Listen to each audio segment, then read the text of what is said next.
O Dr. Glauco lançou essa obra recentemente e é uma mistura aqui. Nós vamos querer entender essa mistura aqui: direito natural, protestantismo e esfera pública. Aí daqui a pouco ele vai traduzir para você o que significa. Eu também confesso para vocês que eu estou sem entender. Não é isso, Márcio? Isso. Então, doutor Glauco, acredito que até tem relação com este tema deste livro. O senhor poderia comentar com a gente qual a proposta do mesmo? Achei o tema também bastante interessante, né? E discorre para a gente aí um pouco sobre a proposta desta obra, por favor. Bem, o livro ele traz diversos assuntos variados, ligados à educação, ligados à instituição da família. Porém, o título do livro alinha um desenvolvimento interno.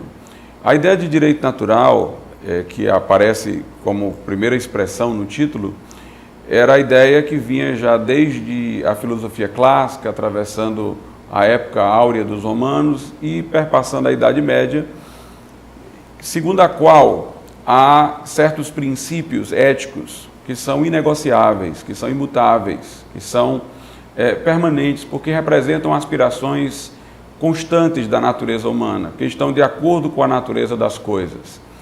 Esses princípios devem nortear a elaboração das leis, do direito posto num determinado local, numa determinada época.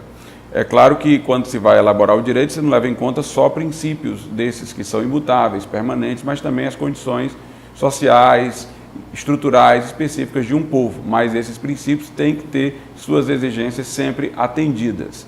Na época medieval e na Antiguidade Clássica, se falou muito desse direito natural como uma ordem de deveres.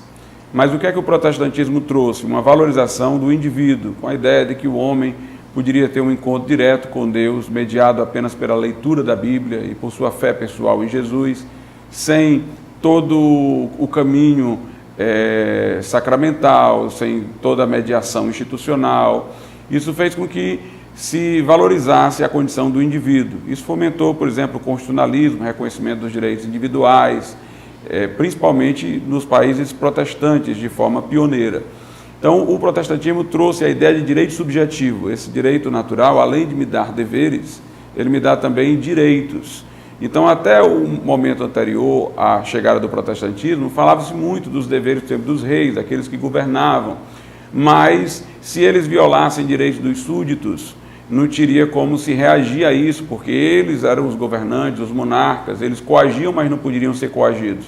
Mas, com essa ênfase do protestantismo no indivíduo, se redefine o direito de uma maneira que agora a sociedade também reage ao governante, critica, depõe pelo voto, no caso de um regime democrático, tem medidas jurídicas para assegurar seus direitos individuais frente a intrusões na esfera privada. Então, isso daí trouxe uma nova visão do direito que é hoje conhecida em todo o Ocidente. Aí, por que eu entro na questão da esfera pública? Porque hoje se tem dito muito que no âmbito da esfera pública não se deve admitir argumento religioso, ou argumento que tenha pano de fundo religioso, ou um argumento que seja proveniente de uma perspectiva que está ligada à fé da pessoa. No entanto, se nós não tivéssemos isso, nós não teríamos sequer a noção dos direitos, como eu estou falando aqui.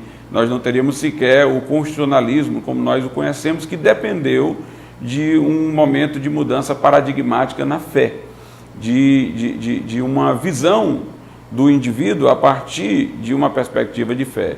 Então, tanto dentro da Idade Média, com a época do catolicismo, como na época da Reforma, nós tivemos inúmeras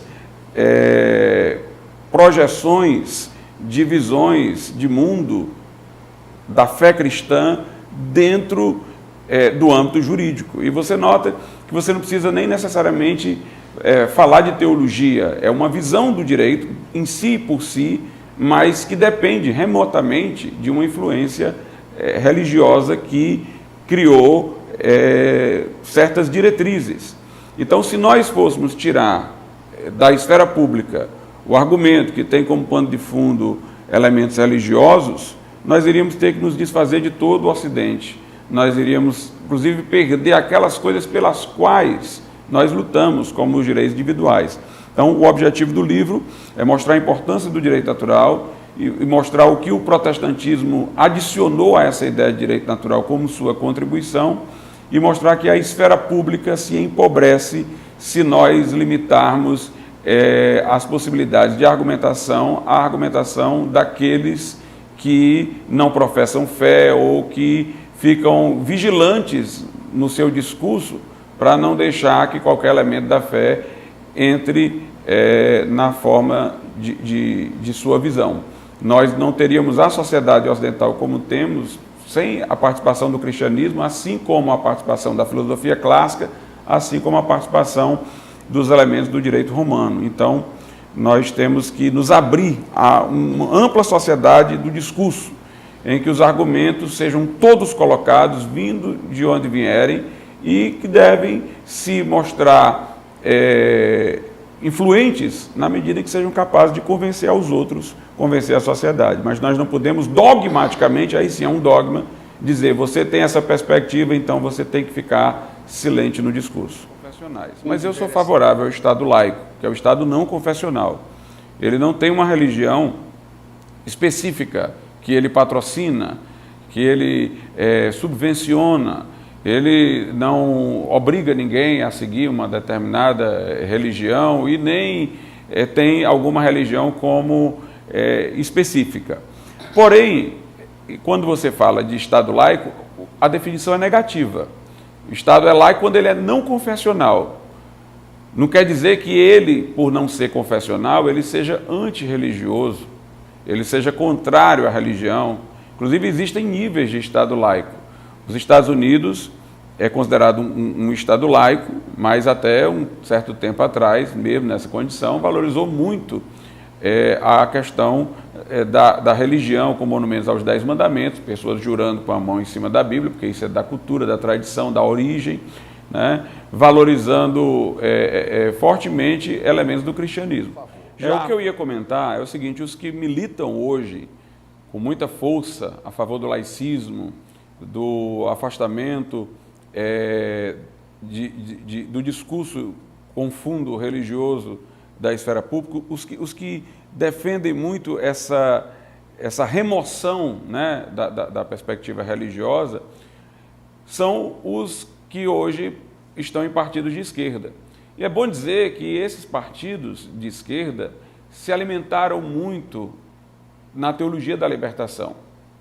Usaram toda uma estrutura das comunidades eclesiais de base, da teologia da libertação, para eles ganharem força. A teologia da libertação, aquela teologia da qual se tornou o grande corifeu aqui no Brasil, Leonardo Boff, que procurava fazer uma conciliação de pautas cristãs com pautas marxistas e fazia uma releitura da Bíblia de maneira que ela pudesse se conformar com a visão de mundo marxista, que originariamente era ateísta, mas se transfigurava o marxismo num discurso religioso. E os partidos de esquerda se fortaleceram, se difundiram dentro de ambientes religiosos através dessa teologia da libertação, com uma parceria bem nítida, bem clara.